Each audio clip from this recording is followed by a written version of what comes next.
Welcome to confident classes. तो आज हम पढ़ेंगे क्लास 10th का फिजिक्स, जो कि हमारा चैप्टर फर्स्ट है इलेक्ट्रिसिटी। तो इलेक्ट्रिसिटी में आज हम स्टडी करेंगे about combination of resistances in series. तो उसके पहले अगर आपने मेरे चैनल को सब्सक्राइब नहीं किया है तो आप मेरे चैनल को सब्सक्राइब कर लीजिए, बेल आइकन प्रेस कर लीजिए ताकि मेरे आने वाले वीडियोज़ का नोटिफिकेशन आपको मिलता रहे। तो सबसे पहले सीरीज़ कॉम्बिनेशन पढ़ने के लिए हम एक सर्किट डायग्राम बनाएंगे। तो इस सर्किट डायग्राम में हमने दो रेजिस्टेंसेस का कॉम्बिनेशन लिया है। तो जैसे दो रेजिस्टेंसेस का होगा उसी तरीके से आप 3-4 ऐड कर सकते हैं। तो हमारे पास एक बैटरी है। बैटरी आपको पता होगा सेल होता है, अगर हम एक से ज़्यादा सेल को ले लेते हैं तो वो हमारा बैटरी फॉर्म हो जाता है। तो ये हमारे पास 20 वोल्ट की बैटरी है, ठीक है। अब यहाँ से जब हमने अप्लाई किया करंट गया फिर यहाँ पे, तो ये हमारे पास क्या है R1, ये रेजिस्टेंस है। मान लीजिए यहाँ पे आपने रेजिस्टेंस R1 लिया। आप ऐसे सोच सकते हैं कि आपने यहाँ पे एक बल्ब जो कि 10 वाट का है वो आपने लगा दिया, फिर उसके बाद आगे चल के आपने 20 वाट का बल्ब लगा दिया। तो दोनों का जो रेजिस्टेंस पावर होगा वो अलग अलग होगा। तो ये हमने कंबाइन कर दिया। अब जो आई जाएगा, करंट जाएगा, वो हमें पता है पॉजिटिव से नेगेटिव की तरफ दौड़ता है। तो यहाँ पे पॉजिटिव से ये करंट निकलेगा और यहाँ से सर्किट से होते हुए यहाँ पे फिर ये चला आएगा। इसी तरह कॉन्टिन्यूस ये चलता रहेगा। तो सबसे पहले हमें पता है कि जब सीरीज कॉम्बिनेशन होता है तो करंट हमारा सेम होता है।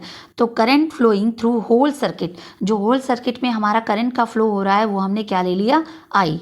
नाउ R1 और R2 हमारे क्या हैं, दो रेजिस्टेंसेज है जो सीरीज में कनेक्टेड हैं। अब V1 क्या है, पर्टिकुलर जो हमने R1 जो हमने रेजिस्टेंस पहला लिया है, जो भी हमने यहाँ पे ऐड किया है, तो उसका पोटेंशियल डिफरेंस अलग होगा। तो वो पोटेंशियल डिफरेंस हमने ले लिया V1। तो V1 हमारा क्या है, पोटेंशियल डिफरेंस अक्रॉस R1। इसी तरीके से जो हमारा V2 होगा वो हमारा पोटेंशियल डिफरेंस होगा अक्रॉस R2, ठीक है।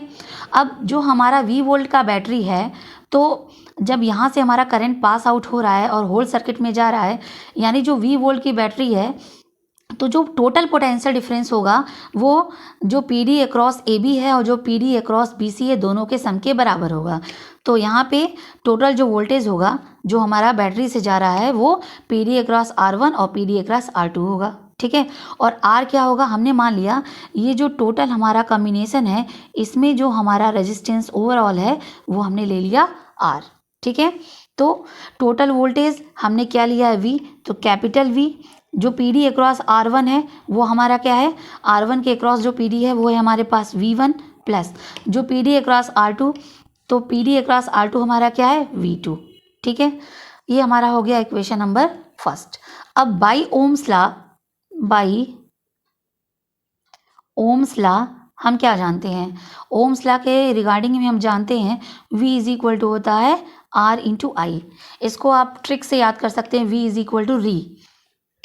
तो V is equal to RI होता है। तो अगर हम V1 की वैल्यू निकालें तो हमारे पास क्या हो जाएगा, रेजिस्टेंस R1 और करंट हमारे पास सेम है। मैंने आपको बताया कि यहाँ पे जो बैटरी है यहाँ से कनेक्ट होता है तो करंट जो हमारा सीरीज में चलता है वो सेम होता है। इसी तरीके से जो V2 होगा उसकी वैल्यू क्या हो जाएगी, तो R2 इंटू आई। ये हमारा किसके लिए, फॉर सीरीज कॉम्बिनेशन के लिए है। तो बाई इक्वेशन फर्स्ट हम क्या करेंगे, V। तो V की जगह हम क्या पुट करेंगे, R into I is equal to V1 की जगह हम पुट करेंगे R1 इंटू आई प्लस V2 की जगह हम पुट करेंगे R2 इंटू आई। तो इस इक्वेशन में हम क्या कर सकते हैं, यहाँ से हमारे पास I कॉमन है। I जब हमने कॉमन ले लिया तो यहाँ पे बचा R1 प्लस R2। तो I से I cancel, then R is equal to R1 पर प्लस R2, यानी जो हमारा टोटल रेजिस्टेंस होगा वो क्या होगा, R1 प्लस R2। यानी अगर हमें ओवरऑल रेजिस्टेंस निकालना है तो जो भी रेजिस्टेंस हमने यूज़ किया है दोनों को सिंपली हमें प्लस कर देना है। अब आप एक एग्जांपल समझिए, जो रिजल्टेंट रेजिस्टेंस होता है वो क्या होता है। फॉर एग्जाम्पल हमने R1 लिया 2 ओम और R2 ले लिया 3 ओम, ठीक है। तो अगर हमें टोटल रेजिस्टेंस निकालना है दैट इज R, तो R1 क्या होगा, R1 प्लस R2 हो जाएगा। तो R1 की वैल्यू है 2 ओम और R2 की वैल्यू है 3 ओम। तो क्या आया हमारे पास 5 ओम, ठीक है। अब देखिए ये हमारे पास जो R1 की वैल्यू थी वो 2 ओम थी, R2 की वैल्यू हमारे पास 3 ओम थी, और जो टोटल हमारे पास रेजिस्टेंस आया तो हमारे पास 5 ओम आया। यानी जो हमारा रिजल्टेंट हमारा रेजिस्टेंस होगा वो क्या होता है, जो हमारा रेजिस्टेंस यूज़ हुआ है उसमें जो हायर